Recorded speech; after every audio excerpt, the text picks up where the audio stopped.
Let's clear the air. When we hear narcissist, we often picture someone loud, arrogant, maybe even charming.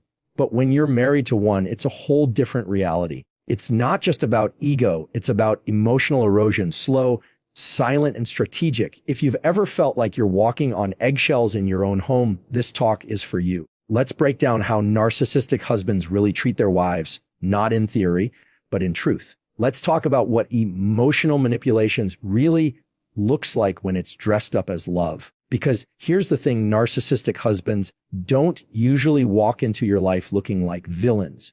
They don't come with warning signs or flashing lights. In fact, they often start by giving you everything you thought you wanted: attention, praise, protection. They seem invested, they seem caring, they seem perfect. But the key word there, seem.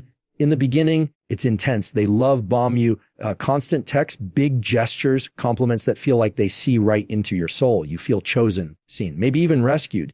And naturally, you open up, you invest, you believe this is the real deal, because who wouldn't want to be loved like that? But what's actually happening is a setup. That early intensity isn't rooted in genuine connection. It's performance. It's bait.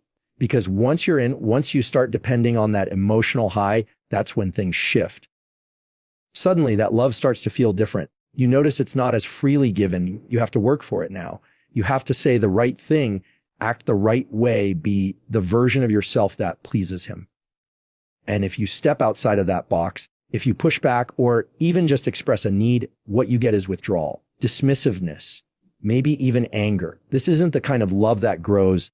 This is the kind that's held over your head like a reward, or worse, a weapon. And that's how emotional manipulation starts to take root, quietly, but powerfully. It tells you that love is something you earn by staying small, agreeable, and accommodating. You'll hear phrases like, "I do everything for you," or "No one else would put up with you like I do." He might say it with a laugh or wrapped in a joke, but the message lands just the same. You start questioning yourself. You wonder if maybe you are too emotional or ungrateful or needy. And while you're sitting there overthinking, he's sitting in control. That's the dangerous part of this kind of manipulation. It's not loud or obvious. It's subtle. So when people from the outside look in, they don't see it. They see a man who brings you flowers, who smiles for the camera, who talks about how much he loves his wife. But you're the one who feels the shift when the door closes. You're the one who knows there's a price for every compliment, a condition behind every kind gesture. And when you try to talk about it, when you bring it up, he flips it. Suddenly you're the problem. You're overanalyzing. You're too sensitive. He tells you he's just trying to help, just trying to love you. And if you can't see that, then maybe you're the one who's broken. Now you're caught in this loop, trying harder, giving more, just to get back to that version of him you met at the beginning, the version who adored you, who said you were everything he ever wanted. But that version doesn't really exist anymore. Maybe he never did. That's the cycle. That's how emotional manipulation works under the mask of love. It's not about connection. It's about control. And the longer you're in it, the harder it is to see it for what it is. Because you're not just dealing with cruelty. You're dealing with confusion. You're grieving a relationship that never quite existed the way you thought it did. And that grief is real. That hope you held on to, that maybe if you just communicated better or loved harder or were a little less reactive, maybe then he'd go back to who he used to be. That's what keeps you stuck. That's what keeps you silent. But let me tell you something. Clearly, love does not require shrinking. It does not demand silence. Real love shows up consistently. It doesn't keep you guessing. It doesn't turn your heart into a negotiation. So if you're in a relationship where affection feels like a prize you have to win back every day, know that what you're experiencing isn't love. It's emotional manipulation. And manipulation wrapped in "I love you" is still manipulation. Gaslighting doesn't always start with shouting. It often starts with a soft tone and a twisted sentence. Something like, "That's not what happened," or "You're remembering it wrong, Bass." And at first, you might second guess yourself just a little. You might think, maybe I did misunderstand, maybe I did overact. But the thing is, this doesn't happen once or twice. It happens over and over until you begin to trust his version of reality more than your own. That's the power of gaslighting. it doesn't just confuse you. It conditions you. You stop bringing things up. You stop challenging what doesn't sit right. Because every time you do, you're met with denial, deflection, or mockery. You're told you're too sensitive, too dramatic, too emotional. So eventually, to survive the relationship, you learn to silence yourself. You trade your voice for temporary peace. And here's where it gets even trickier. He won't always be overt about it. Narcissistic husbands often wear a calm, collected mask while they do it. So when he says, you always make a big deal out of nothing, it sounds like he's trying to help. When he says, you're misinterpreting what I meant, it sounds like a clarification. But every time he says those things, he's shifting the focus off his behavior and onto your reaction. Now, instead of discussing what he said or did, you're defending how you felt about it. You're stuck in the weeds of, was I too harsh? Did I imagine it? Should I have just let it go? And by the time you're finished analyzing your own emotions, the original issue is buried. That's not resolution. That's a psychological manipulation. What makes this so damaging is how invisible it can be from the outside. Other people might think he's charming, reasonable, maybe even emotionally intelligent. They don't see the emotional landmines you're walking through at home. They don't hear the tone he uses behind closed doors or how he says the exact right thing to make you feel crazy, but never anything so obvious that someone else could call him out on it. It's subtle and it's intentional. He'll rewrite history in real time. You'll recall a conversation clearly, words that stuck with you, moments that left you shaken, and he'll flat out deny it.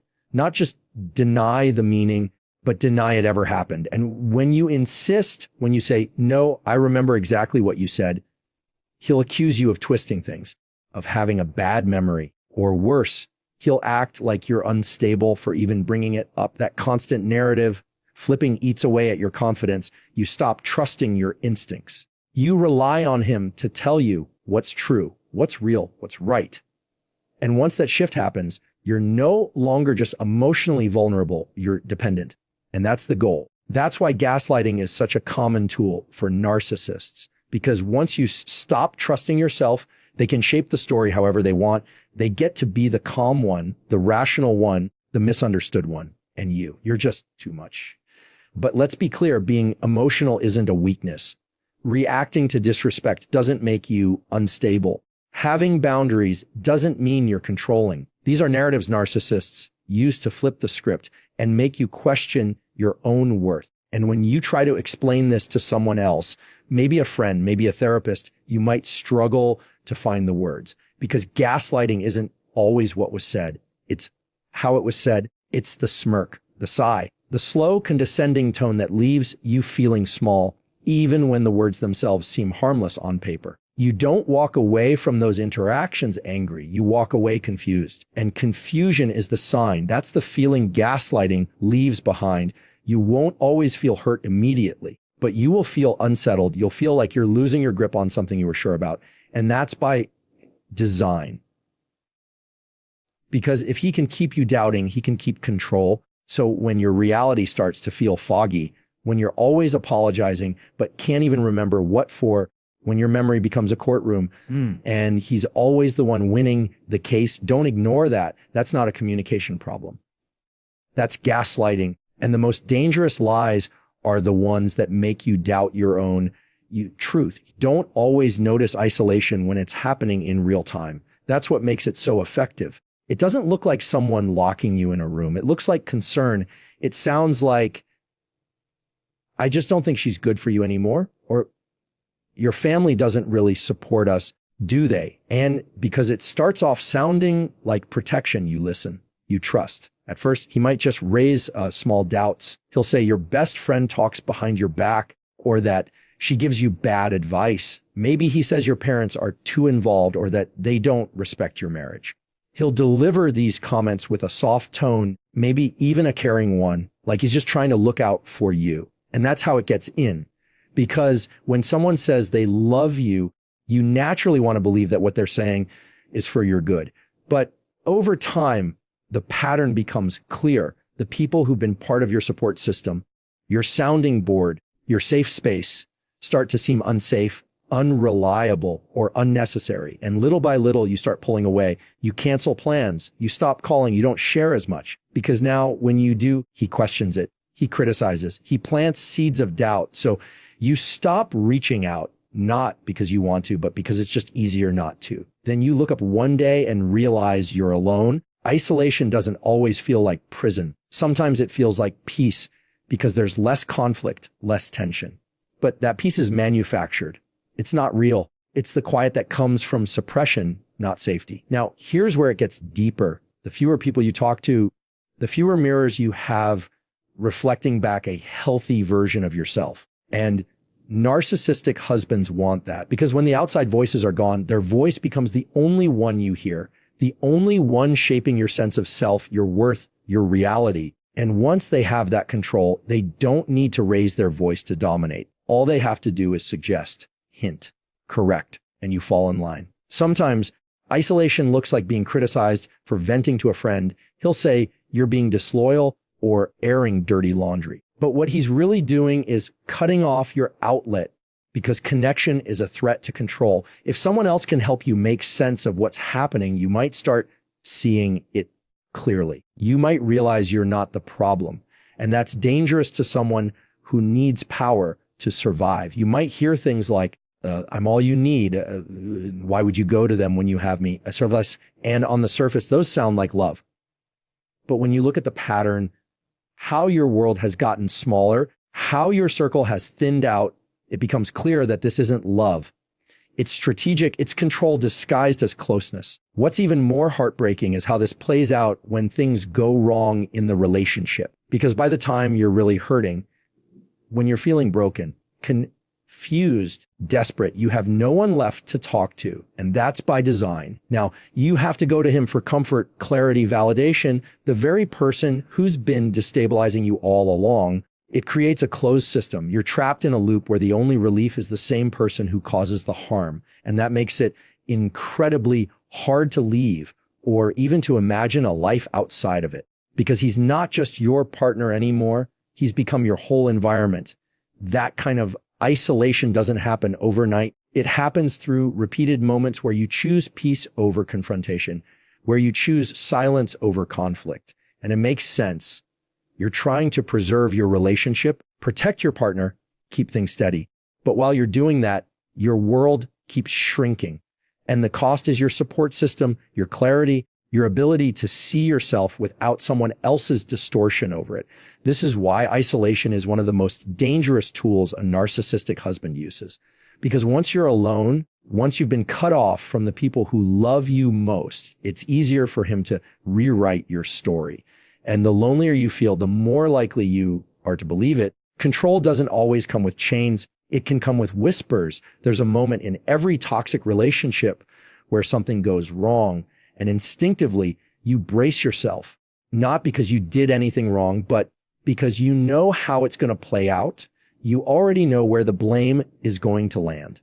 No matter what happened, no matter how clearly the facts line up, somehow, some way, it will all become your fault. And when you're married to a narcissist, that blame shift isn't just a habit, it's a system, a built-in reflex that protects their image at all costs. See, a narcissistic husband cannot tolerate being seen as wrong, not just because he disagrees with criticism, but because it threatens the entire foundation he's built, one where he's always the victim, always misunderstood, always justified. Admitting fault would mean facing himself. It would mean taking responsibility, and that doesn't fit the narrative he's spent years constructing. So when there's conflict, he doesn't address it. He redirects it. If you bring up something he did, something hurtful, unfair, manipulative, watch how quickly it flips. Suddenly the conversation isn't about your pain. It's about your tone, your timing, your attitude. You went to him hoping to be heard, maybe to find resolution, and you end up apologizing just to calm things down. Not because you believe you were wrong, but because it's the only way to stop the emotional spiral. That's how blame works in these relationships. It's not loud every time. Sometimes it's subtle. It's a raised eyebrow, a passive aggressive sigh, a well-timed silence that makes you question whether you were out of line. And even when you try to stand firm, even when you say, I'm not trying to fight, I just want to talk, He'll accuse you of starting drama, of ruining a good day, of being too emotional again.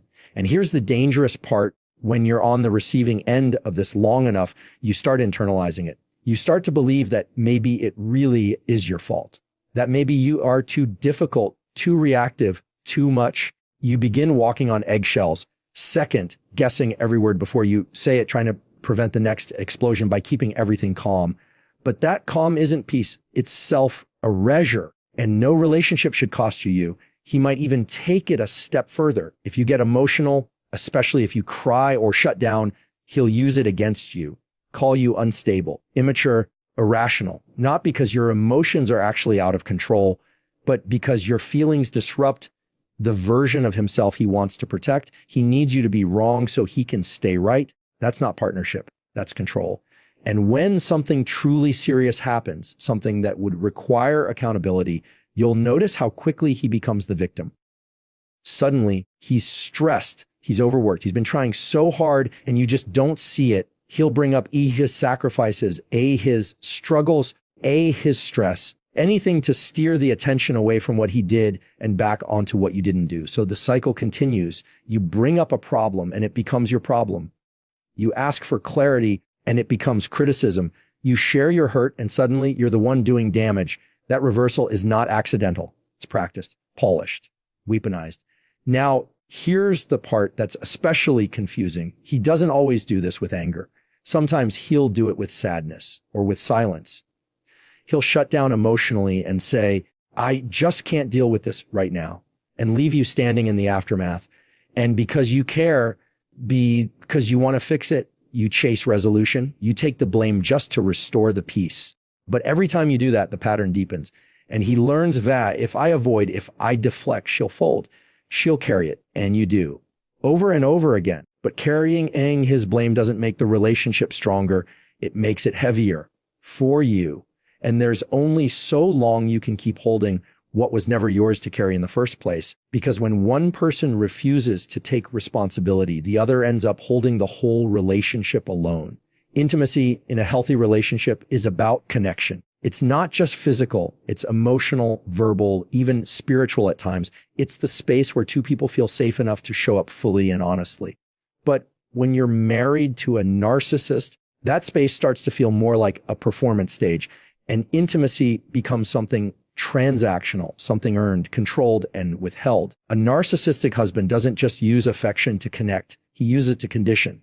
If things are going his way, if you're compliant, agreeable, quiet, then he can be affectionate.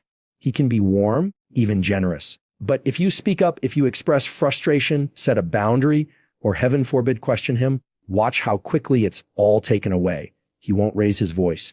He won't slam a door. He'll just go cold emotionally, physically, sometimes for days. You'll find yourself in these silent standoffs where he won't touch you, won't talk to you, won't even look at you with warmth. And it's not because he's processing or needs space. It's because he knows the silence affects you. He knows the emotional distance triggers something deep.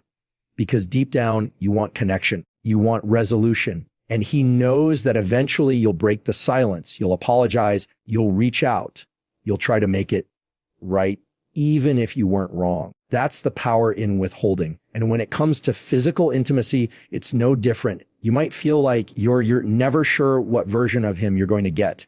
Some days, he's engaged, charming, attentive. Other days, he's distant, disinterested, cold. And the worst part, he won't tell you why. He won't communicate.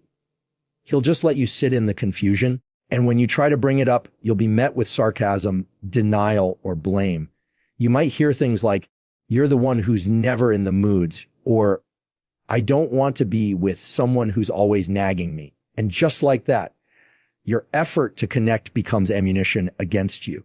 So you stop bringing it up. You stop asking. And that's exactly the point. What happens next is this quiet erosion. You start interpreting his moods, walking on emotional tiptoes, trying to avoid doing anything that might shut him down. You become hyper aware of what makes him affectionate and what makes him retreat. And slowly, without realizing it, you start adjusting your behavior, not to be more connected, but to avoid punishment. Because that's what this is. It's punishment. It's intimacy being used as leverage He's not withholding affection because he's unaware of your needs. He's doing it because he knows exactly what you need, and he chooses not to give it to you. This is how control hides in the everyday, in the bedtime routine, in the way he pulls away from your touch, in the way he withholds compliments, encouragement, warmth. And when he does give it, when he finally wraps his arms around you, when he says something kind, you feel relief, not joy, not connection. Thus relief.